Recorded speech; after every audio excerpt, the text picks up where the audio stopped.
process of digestion results with carbohydrates and other molecules being removed from the consumed food and transported into the bloodstream.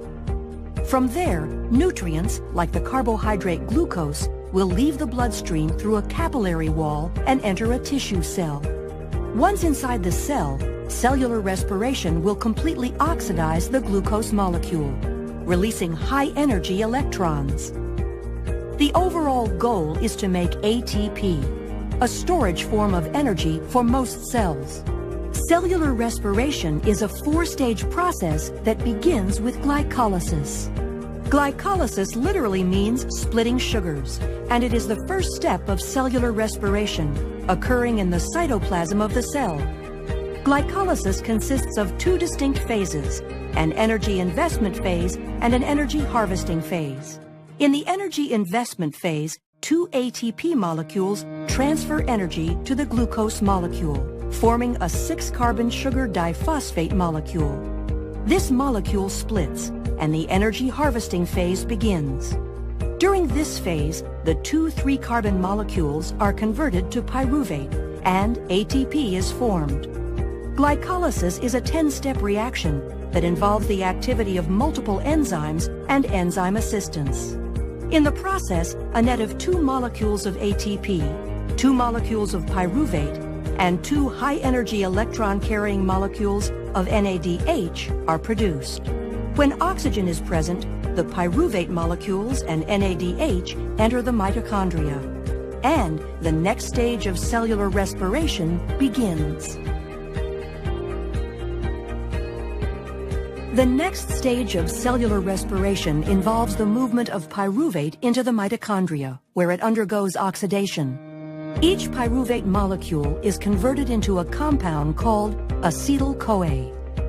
In the process of pyruvate oxidation, electrons are transferred to NAD, producing NADH, and a carbon is lost, forming carbon dioxide. The next stage is the citric acid cycle, also called the Krebs cycle. Here, acetyl-CoA will bind with a starting compound called oxaloacetate, and through a series of enzymatic redox reactions, all carbons, hydrogens, and oxygens in pyruvate ultimately end up as carbon dioxide and water. The pathway is called a cycle because oxaloacetate is the starting and ending compound of the pathway. For every glucose that enters glycolysis, the cycle completes twice, once for each molecule of pyruvate that entered the mitochondria. During pyruvate oxidation and the citric acid cycle, a net of 8 NADH, 2 FADH2, 2 ATP, and 6 CO2 are produced for each glucose molecule. In order to understand how the majority of the energy is produced by aerobic respiration, we need to follow the NADH and FADH2 molecules to the next stage, the electron transport chain.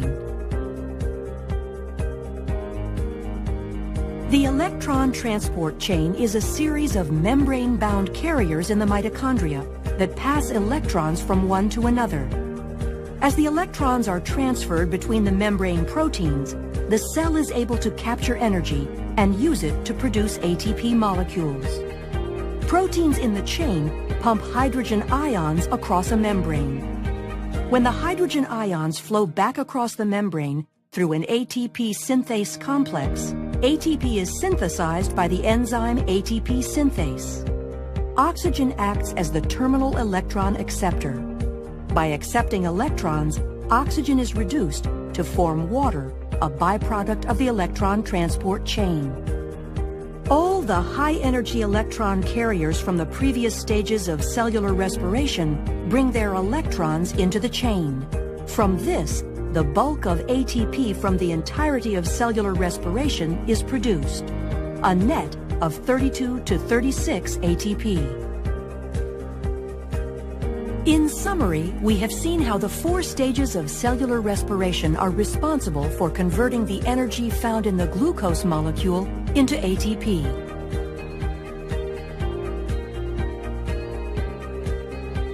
During glycolysis and the tricarboxylic acid cycle, Oxidation of organic molecules results in production of reduced coenzymes such as NADH. These coenzymes transfer hydrogens to the electron transport chain, which is located in the bacterial cell membrane. A hydrogen consists of a proton and an electron. The electron transport chain consists of a series of special electron carrier proteins that shuttle electrons from NADH to a terminal electron acceptor, such as oxygen. Electrons enter the electron transport chain when NADH transfers its protons plus electrons to a membrane-embedded carrier protein.